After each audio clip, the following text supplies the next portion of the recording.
Naranasan mo na bang biglang maramdaman na parang may nabago sa iyong katawan? Isang kakaibang senyales na hindi mo maintindihan? O nakakita ka na ba ng kaibigan o kapamilya na biglang humina ang katawan at parang nawala ng sigla kahit noon ay malakas pa sila? Masakit makita, di ba? Marami sa atin, lalo na sa pagtanda, ay madalas binabaliwala ang mga malilit na kirot o pagbabago. Iniisip na bahagi lang ito ng pagiging matanda. Ngunit minsan, ang mga senyales sa ito ay hindi lamang simpleng tanda na pagtanda, kundi mga seryosong babala mula sa ating katawan na nangailangan ng agarang pansin. Mahalaga ang bawat isa sa atin at ang ating kalusugan ang pinakamahalagang yaman na meron tayo. Ang mga doktor ay patuloy na napapaalala sa mga nakatatanda tungkol sa mga hindi inaasahang senyales ng katawan na, kung babaliwalain, ay maaaring magdulot ng mas matinding problema sa kalusugan o magpaikli pa ng ating mahalagang buhay. Sa video na ito, titingnan natin ang 5 hindi inaasahang senyales ng katawan na dapat nating bigyan ng matinding pansin. Hindi ito para takutin kayo, kundi para bigyan kayo ng kaalaman at kapangyarihan na pangalagaan ang inyong kalusugan at buhay. Alamin natin kung paano basahin ang mga babala ng ating katawan upang makakilos tayo ng maaga at maiwasan ang anumang masamang mangyari. Ang bawat impormasyon dito ay dinisenyo upang magbigay sa inyo ng kumpiyansa at pag-asa na harapin ang bawat araw ng may sigla at kagalingan. Kaya manatili kayo hanggang sa uli dahil may isang mahalagang payo ako para sa inyo na baka sorpresahin kayo at makatulong ng malaki sa inyong pagtanda. Huwag kalimutang ibahagi ito sa inyong mga mahal sa buhay. Simulan natin sa una at madalas ay binabaliwalang sinyales na dapat nating bigyang pansin. Ang biglaan at walang dahilan na pagbaba ng timbang. Hindi ito yung pagpayat dahil nagdadayat kayo o nag-ehersisyo, kundi yung tipong bigla ka na lang namayat kahit na regular naman ang inyong pagkain. Maaari itong maging sinyales ng malubhang problema sa kalusugan. Isipin ninyo si Aling Nena, 68 taong gulang, na palaging masigla at may gana kumain. Isang araw, napansin ng kanyang mga anak na tila lumalim ang kanyang mga pisingi at mas umaliwalas ang kanyang mga buto. Noong una, inakala nila na baka dahil sa stress o simpleng pagtanda lang. Ngunit nang tuloy-tuloy siyang bumaba ng timbang nang walang malinaw na dahilan sa loob ng ilang buwan at wala naman siyang ginagawa para pumayat, doon na sila nag-alala. Ang mabilis na pagpayat na hindi mo maintindihan ay maaring sintomas ng iba't ibang kondisyon.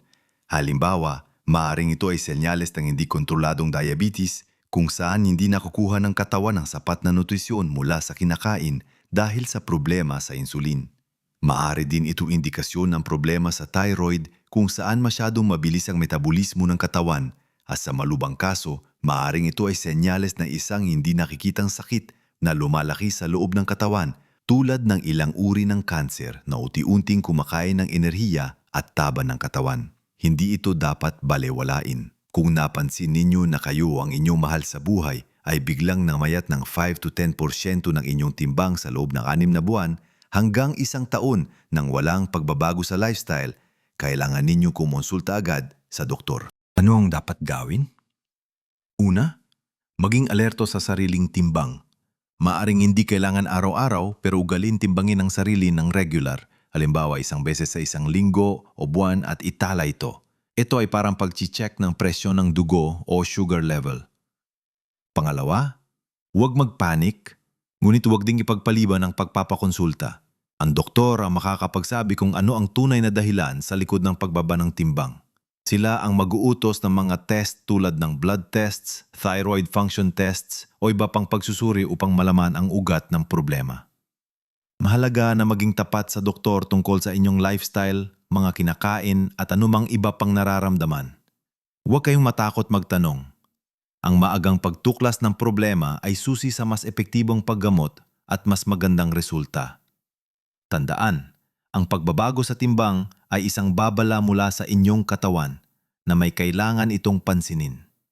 Ang pagiging alerto ay pagmamahal sa sarili. Dumako naman tayo sa ikalawang senyales, ang patuloy na pagkapagod o labis na pagkahapo kahit nakapagpahinga na. Hindi ito yung simpleng pagod matapos maglinis ng bahay o mag-alaga ng apo.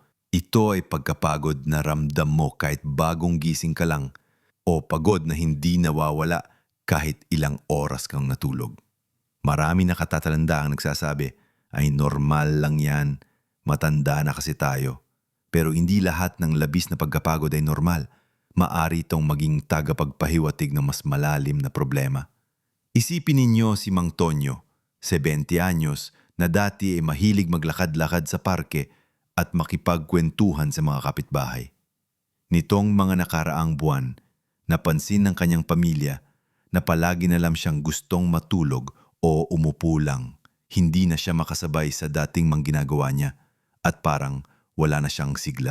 Ang matinding pagkapagod na hindi nawawala ay maaaring senyales ng iba't ibang kondisyon.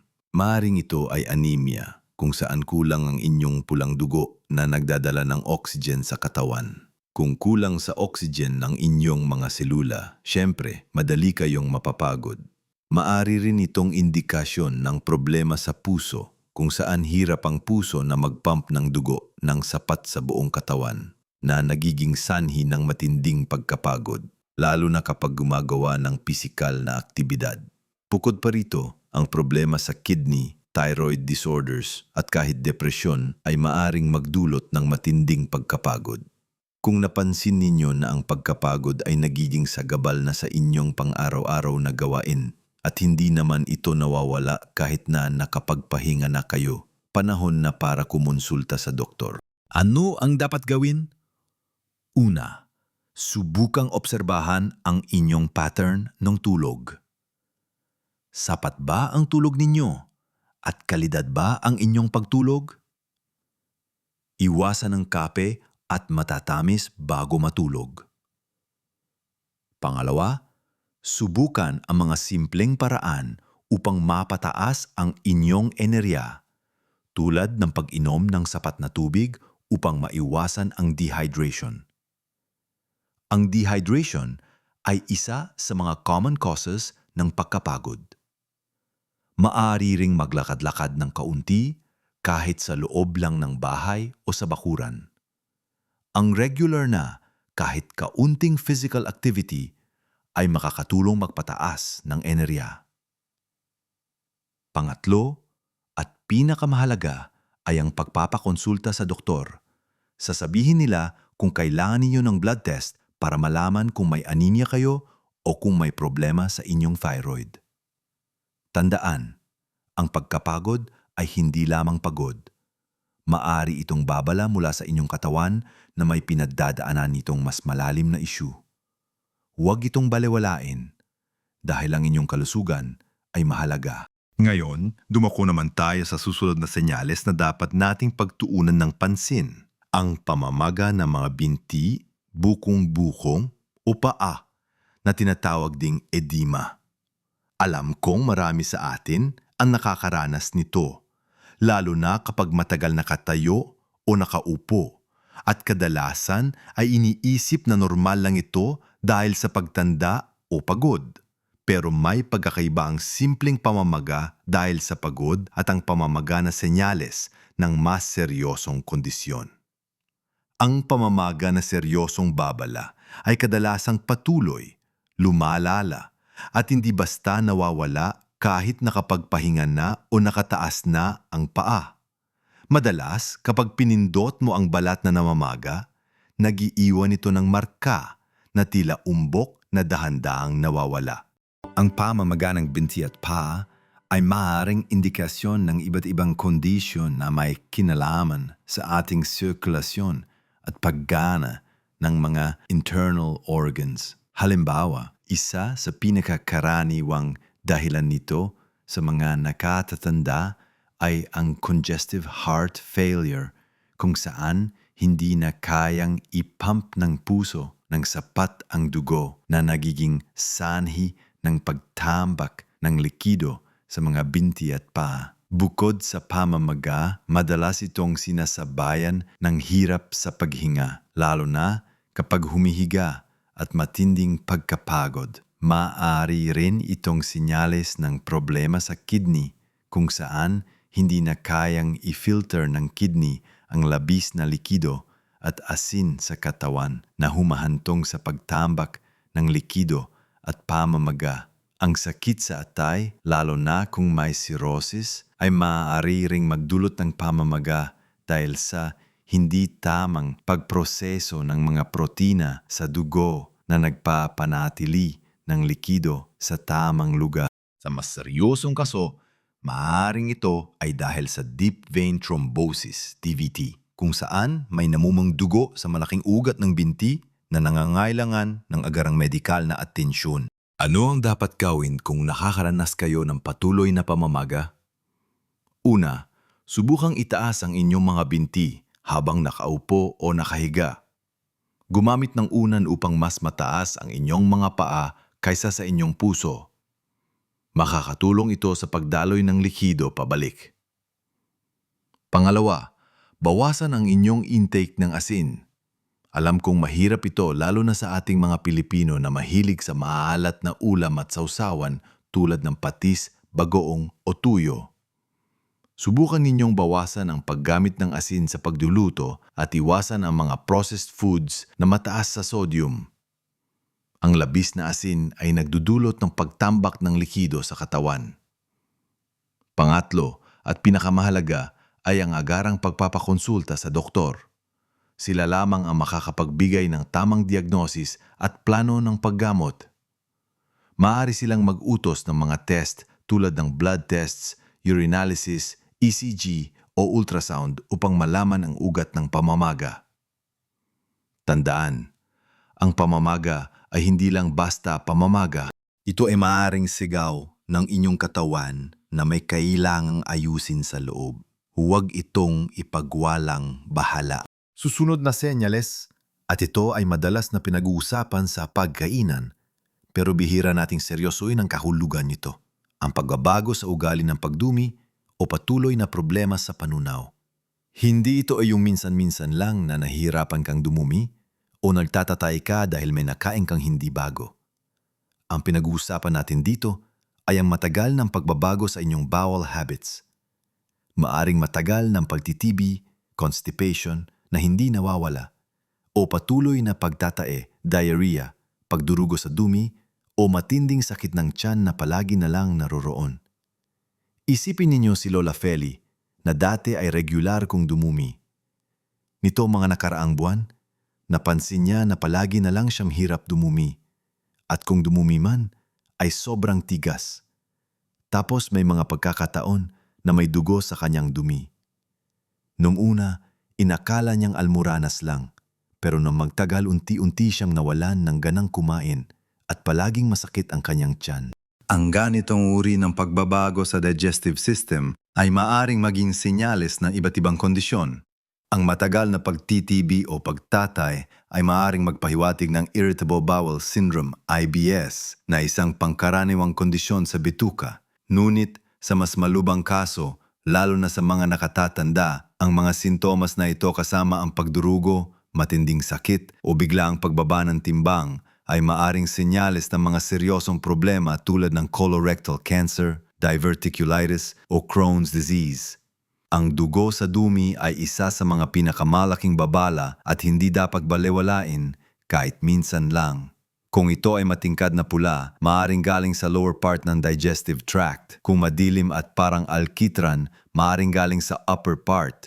Anuman ang kulay, kailangan itong imbestigahan ng doktor. Anong dapat gawin kung nakakaranas kayo ng ganitong uri ng pagbabago? Una, obserbahan ang inyong dumi. Ang kulay, consistency at kung may dugo ba o mucus. Mahalaga ang detaling ito kapag nagpapakonsulta kayo. Pangalawa, subukang baguhin ang inyong diet. Dagdagan ang inyong pagkain ng fiber tulad ng mga gulay, malunggay, saluyot, kangkong, at prutas, papaya, saging, mangga. Siguraduhin ding uminom kayo ng sapat na tubig araw-araw dahil ang dehydration ay isa sa mga common causes ng constipation. Iwasan ang mga processed foods at matatamis. Pangatlo, At pinakamahalaga ay ang pagpapakonsulta sa doktor. Huwag kayong mahihiya o matakot. Ang mga doktor ay sanay na sa ganitong uri ng usapan. Maaari silang magrekomenda ng colonoscopy o iba pang diagnostic tests upang malaman ang ugat ng problema. Mahalaga ang maagang pagtuklas, lalo na kung may history kayo ng colon cancer sa pamilya. Tandaan, ang digestive system ay isa sa mga bintana ng ating kalusugan. Pakinggan ang sinasabi dito. At ang huling senyales na kadalasang nakakaligtaan o iniisip na bahagi lamang ng pagtanda. Ang biglaang pagbabago sa pag-iisip o problema sa memorya. Hindi ito iyong simpleng pagkalimot kung nasaan mo nilagay ang salamin mo o nakalimutan ang pangalan ng dating kaklase. Ang pinag-uusapan natin dito ay ang pagkalimot na nakakaapekto na sa pang-araw-araw na gawain. Halimbawa, hirap na kayong mag-navigate sa pamilyar na lugar, nahihirapan na kayong magbayad ng bills o nagiging mas magulo ang inyong pagsasalita at pag-iisip. Kung minsan, kasama pa nito ang pagbabago sa personalidad o pagiging iritable. Isipin ninyo si Lolo Carding, isang dating guro na napakatalino. Nitong mga nakaraang buwan, napansin ng kanyang mga anak na parang lumalim ang pagiging ulyanin niya. Minsan, hindi na niya matandaan ang mga pangalan ng kanyang mga apo o nalilimutan niya kung ano ang gusto niyang sabihin sa kalagitnaan ng usapan. Nagsimula na rin siyang maligaw kahit sa loob lang ng kanilang subdivision. Ang biglang pagbabago sa cognitive function ay hindi normal na bahagi ng pagtanda. Bagamat totoo na ang memorya ay maring bumagal ng kaunti sa pagtanda, ang malalaking pagbabago ay senyales na may mali. Maaari itong magang senyales ng mga kondisyon tulad ng Alzheimer's disease o iba pang uri ng demensya kung saan unti-unting namamatay ang mga selula ng guta. Maaari rin itong resulta ng stroke kung saan naharangan ang daloy na dugo sa isang bahagi ng guta. Bukod pa rito, ang mga problema sa thyroid, kakulangan sa vitamina B12, infeksyon sa urinary tract o side effect ng ilang gamot ay maaari rin magdulot ng pagkalito at problema sa memorya. Mahalagang malaman ang sanhi dahil ang ilan sa mga ito ay maaaring gamutan. Ano ang dapat gawin kung nakakaranas kayo ng ganitong pagbabago o napansin niyo ito sa isang mahal sa buhay? Una, panatilihing aktibo ang inyong isip. Basahin ang dyaryo, magbasa ng libro, maglaro ng mga board games tulad ng chess o sungka o magsagot ng crossword puzzles. Makakatulong ito na panatilihing matalas ang inyong utak. Pangalawa, mahalaga ang social interaction, makipag-usap sa pamilya at kaibigan, sumali sa mga grupo sa simbahan o komunidad. Ang pakikipag-ugnayan sa ibang tao ay nakakatulong panatilihing aktibo ang utak at nakakapagpababa ng panganib ng depresyon. Pangatlo, siguraduhin ng isang balancing diet na mayaman sa omega-3 fatty acids na makikita sa mga isda tulad ng salmon o sardinas at antioxidants mula sa prutas at gulay. Ang healthy diet ay para sa utak din. Pangapat at pinakamahalaga ay ang pagpapakonsulta sa doktor. Sila lamang ang makakapagbigay ng tamang diagnosis at maaring magrekomenda ng mga test o referral sa isang neurologist. Agang pagtuklas ng mga issue sa memorya ay napakahalaga para sa epektibong pamamahala ng kondisyon at upang mapanatili ang kalidad ng buhay hanggat maaari. Hindi ito tanda ng kahinaan, kundi pagiging matalino sa pagharap sa mga hamon ng pagtanda. Natapos na nating tignan ang 5 mahalagang senyales na ibinibigay na ating katawan. Ang biglaang pagbaba ng timbang, ang patuloy na pagkapagod, ang pamamaga ng binti at paa, ang pagbabago sa bowel habits, at ang biglaang problema sa memorya. Tandaan, ang mga senyales na ito ay hindi mga hatol, kundi mga babala, mga sigaw mula sa ating katawan na nangangailangan ng agarang pansin. Ang bawat isa sa atin ay may kakayahang pang-alagaan ng ating sarili at ang unang hakbang ay ang pagiging alisto at mapagmasid. Huwag natin hayang ang takot o pagwawalang bahala ang humadlang sa atin na kumilos para sa ating kalusugan. Ang pagtanda ay isang biyaya at ang ating katawan ay patuloy na nagbibigay senyales kung anong kailangan nito. Ang pagiging alisto sa mga senyales na ito ay hindi pagiging praning, kundi pagiging matalino at mapagmahal sa sarili. Isipin ninyo kung gaano kalaki ang magagawa ng kaunting atensyon sa ating kalusugan. Ang mga simpleng pagbabago sa lifestyle, ang pagkikipag-usap sa ating doktor sa oras na may nararamdaman tayo ay makapagbibigay ng napakalaking ginhawa at makakapagpahaba ng ating buhay.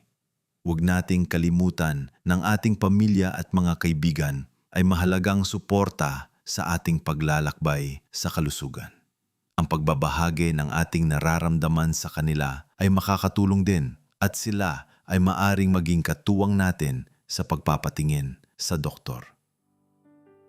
Marahil ay nagkaroon na kayo na malinman sa mga senyalis na ito o may kakilala kayo na nakakaranas ng ganito. Anong ginawa ninyo? Paano ninyo ito hinarap? Ibahagi niyo ang inyong karanasan at payo sa comment section sa ibaba. Ang inyong mga kwento ay mahalaga at maaaring magbigay inspirasyon at tulong sa iba na nakakaranas din ng kaparehong sitwasyon. Sama-sama tayong matuto at maging malusog. Kung naanap ninyo na mahalaga ang impormasyong ito, pakiclick ang like button at mag-subscribe sa channel na ito para sa mas marami pang makabuluhang payo tungkol sa kalusugan at pagtanda. Mahalaga ang bawat isa sa inyo sa aming komunidad dito at nais naming patuloy na magbahagi ng impormasyong makakatulong sa inyo na mamuhay ng masigla at puno ng kaligayahan. Huwag kayong mag-atubiling ibahagi ang video na ito sa inyong mga kaibigan at kapamilya na sa tingin ninyo ay makikinabang din dito. Ang kaalaman ay kapangyarihan at ang pagbabahagi nito ay pagmamalasakit. Tandaan, hindi natin kailangan matakot sa pagtanda. Sa halip, yakapin natin ito ng may kaalaman at pag-asa. Ang bawat araw ay isang pagkakataon upang alagaan ang ating sarili, matuto ng bagong bagay at lumikha ng mga magagandang alaala. Patuloy tayong mangarap, gumawa ng magagandang alaala at higit sa lahat, alagaan ng ating sarili. Mabuhay kayo ng may sigla at ngiti sa bawat araw. Kayang-kaya nyo yan.